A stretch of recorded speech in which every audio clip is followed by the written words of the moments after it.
Want to make sure everybody's getting what they paid for. You know, we don't want to have to refund these tickets.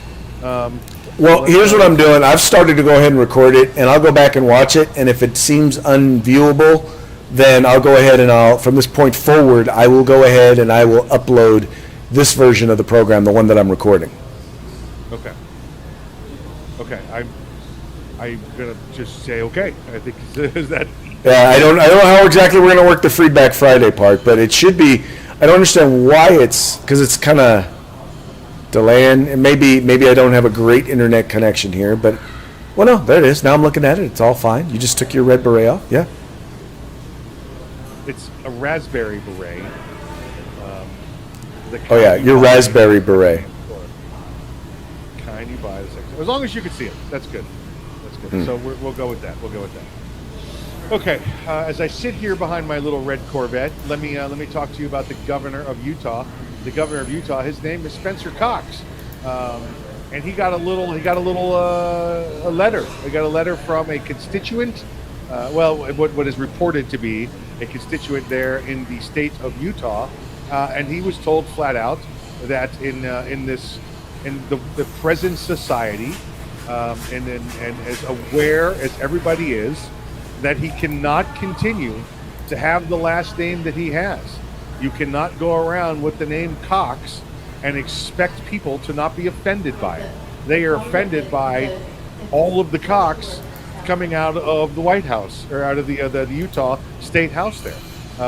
They said, listen, every time they turn on the news, it's nothing but Cox coming at them from Utah. Cox to the left, Cox to the right. They can't deal with it. Too much Cox. And they want him to change his name. They are sorry, but it's offensive, and they no longer want to face the Cox every day like they do. So I'm assuming, now I know how his name is spelled, and I think that as long as his name, first of all, I'm sorry, some people have entirely too much time on their hands. Oh, yeah. Really? If that is what offends you, then you really need to go do something with yourself. And I won't say what you need to do with yourself, but you need to find a better way to entertain yourself, because that is just an idiotic thing. And the only reason we're reporting on it is because it is hilarious. Yeah. Listen, I'm more offended by his first name, Spencer. Hello, Spencer. I know. When have you ever known a Spencer before? And if you have, they were an uptight Cox. They were just, you can't have a guy named Spencer hanging around. That's my buddy Spencer. What is he, the butler, or what is he? You can't have somebody named Spencer. It's just, no, not as your governor. You can't have a Spencer as your governor. That doesn't work. It just doesn't work. No, it does not. It does not. So yeah, I'm a little more offended by the first name, but this is real, folks. And you can go to the governor's website. This report on multiple news agencies that he got an actual letter. It's from real constituents, or again, it came from a Utah address, so they're assuming it's constituent, and they want him gone. They want the governor to change his name, and the governor said, no, go away. So I don't get it. I don't get how people can even think that that's normal. But then again, Craig, we see stuff all the time that happens in the aware woke community, and we're like, did that really happen? I'm going to need some independent news. Was that from the Babylon Bee? Where'd that come from? There's no way that could be real, and it ends up being real. And that's what we have going on with the Governor Cox there. So I'm glad that Governor Cox stood up and said no. Yeah, it definitely makes you wonder what. Like I said, it makes you wonder what are people thinking. Like I said, and also some people just have entirely too much time on their hands. Exactly right. Like those people that have time to go inside and get a raspberry beret out to celebrate the 99th episode. 99, Craig, 99. 99. 99. Hey, before we get too much further in, let's talk about our sponsors today. We want to remind everybody what we have available for them if they're happen to be tuning in and they want to be part of the program here. From our good friends at Grid Defense and Gorilla Machining, we have it's a 9-inch or perhaps a 10-inch 5.56 barrel. It depends on how long, which way you measure it, I guess. So they have a 5.56 barrel that can go with your pistol build or your short barrel rifle build. from our good friends. This week happens to be from Gorilla Machining, and then again, they have a T-shirt to go with it. So there's a nice Gorilla Machining T-shirt. Although I can tell you what size this one is. Last couple ones were sealed. Didn't have the opportunity to tell you. It's so soft though, Greg. It's just, I mean, it's softer than my beret, my raspberry beret, celebrating the 99th episode of the program. This one is wow, it's a 2XL, Greg. I might just save this one for you.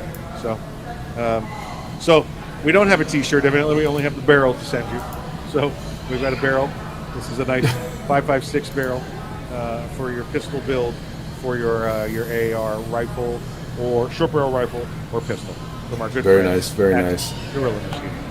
I'm going to apologize to everybody. I'm looking. The feed just doesn't seem to be a really good feed. So anyway, we're going to keep going with the program. We'll work on maybe doing a giveaway next week. Unfortunately, I think where I'm at, the internet connection isn't that good, which is weird because I just did a live feed from here, and I think maybe because I'm bringing you in and then sending it out, that may be a challenge. But for some reason, the feed is not looking good on any of the channels. Well, how many thousands of people are watching right now? We don't want to make them suffer. We could cut it short and just make it Freedback Monday if we want to. Oh, we could do that. Why don't we just go ahead and we'll just go ahead and do it. Like I said, I'm recording it. We'll go ahead and we'll upload it, and so at least there'll be a show for today. And then maybe we'll just do the giveaway on Monday. How about that? On the 100th episode. On the 100th episode, we'll do the giveaway on the 100th episode. On the 100th episode, we'll do the giveaway, and it'll be from our good friends at Gorilla Machining. This barrel right here. There you go. So if you're watching today, great. If you're commenting today, great. But we know that the signal's not that good, so we're going to go ahead and we're going to keep going with the show. If you want, please stay tuned in. Please watch. Otherwise, this episode will be uploaded. It will be uploaded later on today. I'll upload it after we're done. And perhaps Monday we'll also give away the raspberry beret. There you go. And there you go. This little red Corvette. There you go. Red Corvette. Exactly. Because it's episode 99. Right. 99. Exactly. When I say 99, you're supposed to say 99. Don't you watch Brooklyn Nine-Nine? No. 99. It's the cheer. If I go 99, you have to say 99. Okay, 99. 99.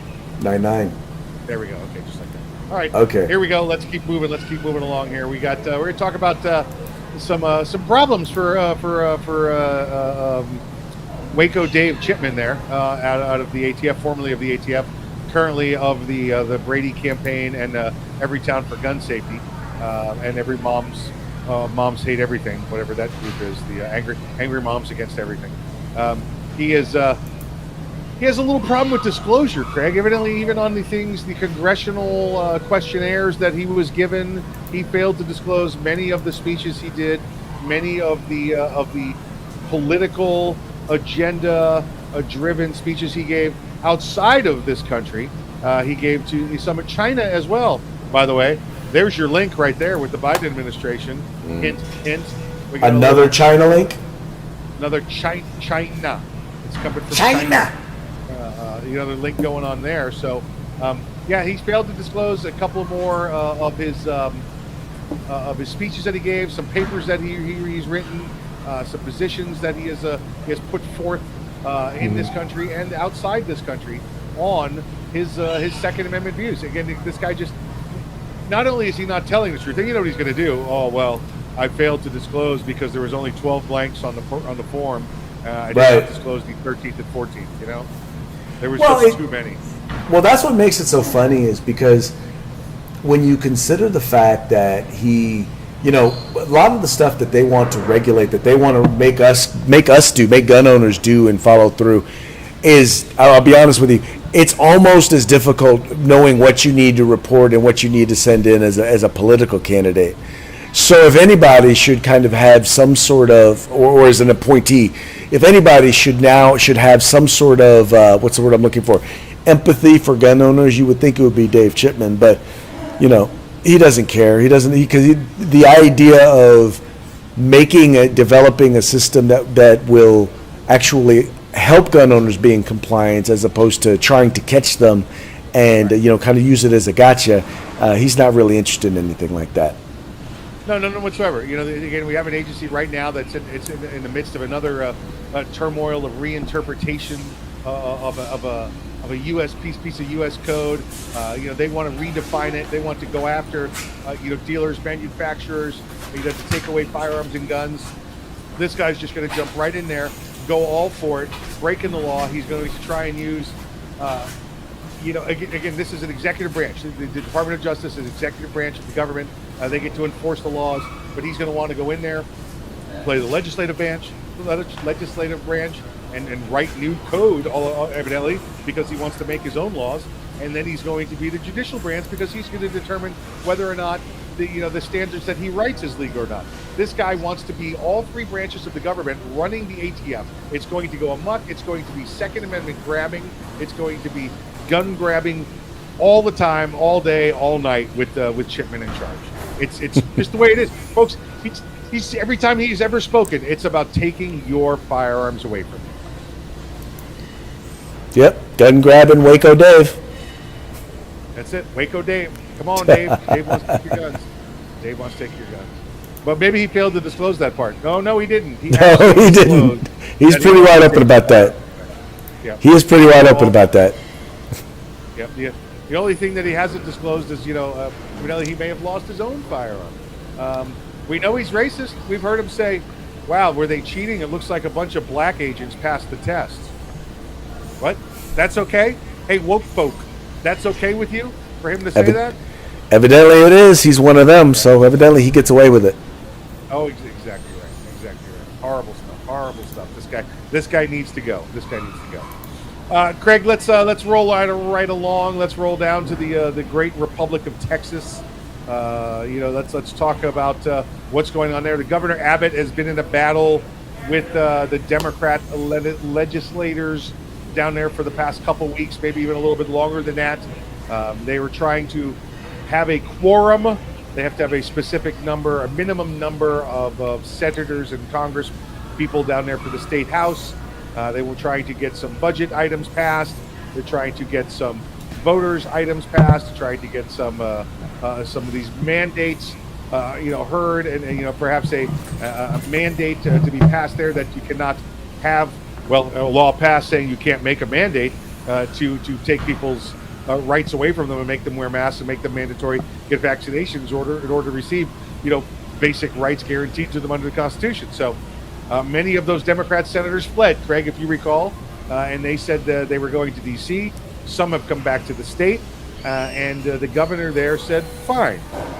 What we'll do is we'll take your salary away from you, and that way, because if you're not going to be at work, we're not going to pay you.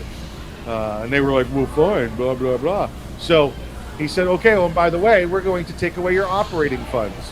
So you no longer can pay your chief of staff, you can no longer pay your other employees, you can no longer pay for your office space. And now they're getting a little scared, Craig. They're getting a little scared, so some of them returned back, right? But they still don't have that quorum. So finally, the governor said, fine, you know what we're going to do? We're going to issue a warrant for your arrest. This is given via the Sergeant at Arms of the Texas State Legislature, who has the authority to do so, and with the caveat being they must be returned to the Capitol. They have to be brought back to the Capitol so they can be in face the quorum there. They can get back to legislative work. Well, there was a Texas judge that said, no, you can't do that. You can't do that. I'm going to put an injunction in place over that. Well, guess what? The Texas Supreme Court again has come to the defense of democracy and the Constitution and has said, hey, lower court judge, you go back to what you're doing down there because this is a legal order. Your injunction is now null and void, and the warrants are now back in effect to bring these people before the Sergeant at Arms. Posse up. Let's go get them. It's time to round them up. Rough Riders. Somebody's going to need to get a shitload of dimes. Regulators, mount up. So this is great. You know, listen, the governor's having to deal with this a lot. He's, every time he gives an order down there, there's some judge that says no, and then within a day later, another judge says yes. So he's having to deal with a whole headache worth of stuff he really, really needs to tighten up on these things. In my opinion, Craig, I would get the state legislature. Right. Well, listen, if you can't get the state legislature, I would petition the state Supreme Court, which does have a quorum, by the way, and get them to place these judges in jail for violation of due process. You talking about judges or legislators? I know. I would listen. There's already the warrant in place for these legislators. I'd get the state Supreme Court to go out there and start relieving other judges. Nope. Your findings were based on partisan politics and not fact alone. You're hereby on suspension until judicial review. Well, I wouldn't be against that. I mean, I think you have to be careful. One of the things is when you get overturned too often, then that starts to affect your ability to either to move up. So I think one of the things is just getting slapped down by the higher court is a pretty big deal in judicial circles. But some people don't care, and when they demonstrate that they don't care, then you do need to start to look to the next level, because at a certain point they're supposed to be defending the Constitution of the United States and the Constitution of the state of Texas, and if they're clearly violating it, then it's time for them to be held up for some sort of review and perhaps removed from the bench. Yeah, absolutely right. And for the most part, Craig, I would agree with you. I'd say that it does not make things look better for them. But let's say they're politicking, they're waiting for a Democrat to take office so they can be forced upward. Well, you're so controversial you're exactly what we want on the new state Supreme Court or on our appellate level court. So some of them they feel empowered every time they get struck down. So we'll see. We'll see how it goes. I just this governor, Governor Abbott, has no problem evidently making sure warrants are issued and people are brought before the proper authorities. I'd like to see him do it with some of those judges, some of these state level judges, because that's what we're talking about. We're not talking about federal judges. We're talking about some liberal judge. But even the state judges, they take an oath to uphold the Constitution of the United States and the state that they're in. And when they clearly violate that, as they do so often, I think they ought to be held accountable. I agree. In concurrence here, and like I said before, I think judges and other elected officials should also have qualified immunity rather than full immunity. If they go out there and decide they want to break the law or violate the Constitution, they should be held civilly liable, and including relief of cause from office. Take them out. Amen. So, and that's what the governor gets to do. So, at least in the state of Texas. So stick around, find out which judge get the can. So it's coming up soon. All right, let's move on. Speaking of judges, let's talk about Justice, Supreme Court Justice Amy Coney Barrett. She recently, because it happened in the portion of the country that she's responsible for, the circuit she's responsible for, out of the state of Indiana, was where they had a petition because in the state of Indiana, the students were ordered to be vaccinated if they want to return to class. And if they're unable to get vaccinated, they would be tested weekly until they could get vaccinated. So this was not you could either get vaccinated or you don't have to, you just got to get tested. The ruling was you have to be vaccinated, and if you can't get it done in the next week or two, we'll allow you to show a negative test, but you're going to have to be vaccinated. Well, it came towards her. They're looking for a petition, for injunctive relief to stay this order from the University of Indiana there.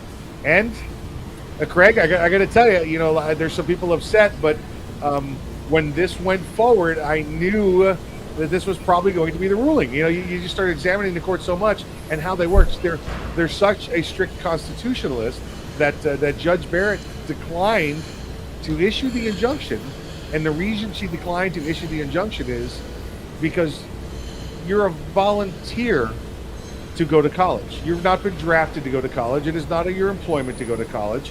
You have made the option to go to college. If you do not wish to be vaccinated in that college, you have other options available to you. And that's why she did not give the injunctive relief to the petitioner. Right. Well, I think I agree. I agree with you. There are a lot of precedents dealing with vaccines and vaccinations For example, all kids in California have to be vaccinated, show proof of vaccination before they can even enter kindergarten. So then there's that, and I think that, and a lot of times what happens is that may not necessarily wind up being the final decision regarding vaccinations, but that's simply she refused to put an injunction in place. So you never know. I'm sorry. Go ahead, Craig. Go ahead. Oh, no. I think that I don't know what direction it's going to go, but I think there's too much precedent right now supporting the idea of, once again, if you don't want to go there, then you don't have to. Now, the challenge is some people have accepted, and this is the argument that I would be making is, so I have accepted a contract. I mean, I've already entered into a contract. I'm attending the school. I still have X number of units that I have to complete. I was accepted in a certain way. You don't get to change the contract. And so that would be the question that I would then raise. And I'm not a lawyer, so I don't know if that has any merit or not. I think they could say the same thing. They're free to go continue their college education elsewhere. Now, what you're talking about in California, I think that would have merit. I think that would be different because I'm sure the California law says that children under the age of 18 must go through secondary education. So they have to go to school. You can't keep them home from school unless you're registered as a homeschooler because they have to go to school. And if you can always send them to private school. Yeah, well, if they were registered at a public school, and listen, you can't force somebody to go to private school. You can't make somebody pay to go to school when it's in a state where the education, where you pay tax money into that education system.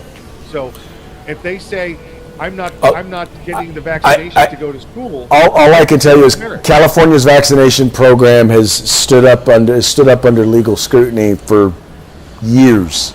That's why I figured that this was going to go the way it did. The one with But hold on, there's a difference between vaccinations for measles, mumps, rubella, polio, right, and then there is for the COVID. There's a huge difference there. All right, it's been upheld. You're right many times. Right, you have to have these other, And that's by the way, it's not required for students to get vaccinated to go to K-12 school. In California, they're not required. First of all, they can't get vaccinated if you're 12 or under. If you're under the age of 12, you can't get vaccinated for COVID anyway. Right. Okay. Yeah. Well, okay. Yeah. Anyway, I just used that example as why I didn't think that I figured this was the way it was going to wind up going. Right. So you were referring to MMR and polio. Yes. Yeah. There is no requirement in California that you have to be vaccinated to go to secondary education. Right. Although they are requiring now the requirement that like the colleges now have for students, California schools now has for teachers and school staff. So they're either required to get tested, or they're required to be vaccinated, or they're required to be tested. Well, and they've given them the option, right? Well, there's the option to not be vaccinated, to be tested.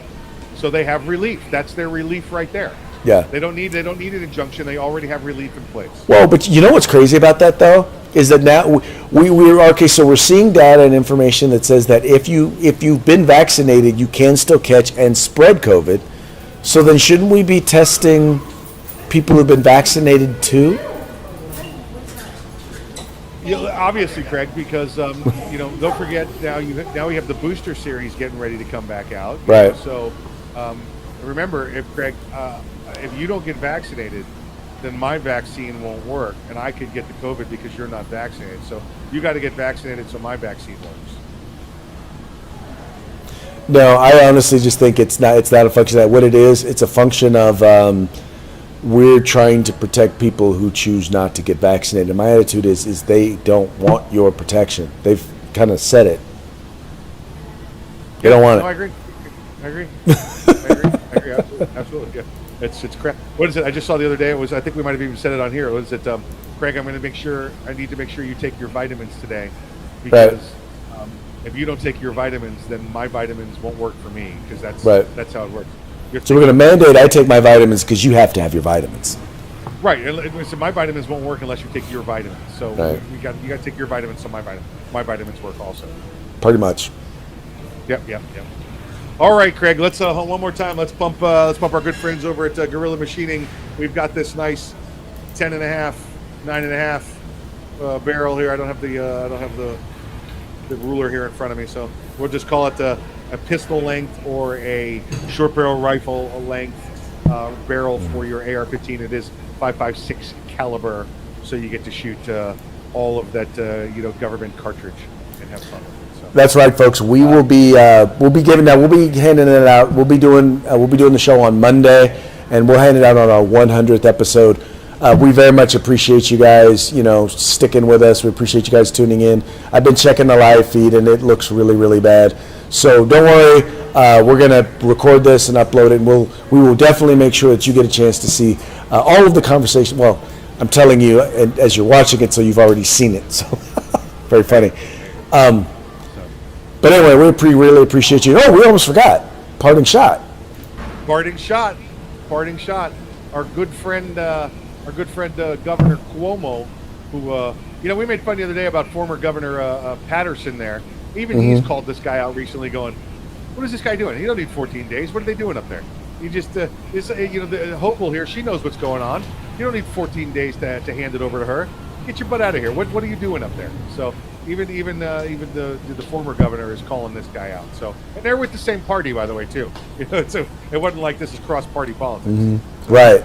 Yeah. Okay, here we go. This was hilarious. I'm not perverted. I'm just Italian. Now, as someone who is half Italian, I just want to say I was offended when he said I'm not perverted.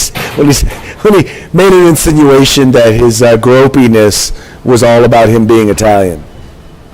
I'm thinking, Craig, maybe listen. That's ridiculous. It's a ridiculous statement on its forefront. But maybe when you say it in Italian, it sounds softer. It sounds easier. It sounds. Let's try. No sono pervertito, sono solo italiano. Oh yeah, it sounds better, right? No sono pervertito, sono solo italiano. It sounds much better that way. He said pervertito. Pervertito, is that a pervert? No pervertito. No solo pervertito. I'm not a pervert. No sono pervertito. I'm not a pervert. No sono solo italiano. I am no Italian. solo. Oh wow. No sono pervertito. I'm not a pervert. Sono solo italiano. Let's just make this easier. You're a pervert, Cuomo. Yeah. Listen, I mean, you would think he would listen to Joe Biden. I mean, pay attention to Joe Biden. Joe Biden knows. Look, you don't touch them. You just smell their hair. That's right. So basically, here's what we have from the governor. Oh yeah, no, I did kiss them inappropriately when I wasn't supposed to. I did feel some boobs. I did squeeze some butts. But you have to understand, that used to be okay, and they've moved the bar, and I didn't realize they did that. So, it's not on me; it's their fault. That's what he said.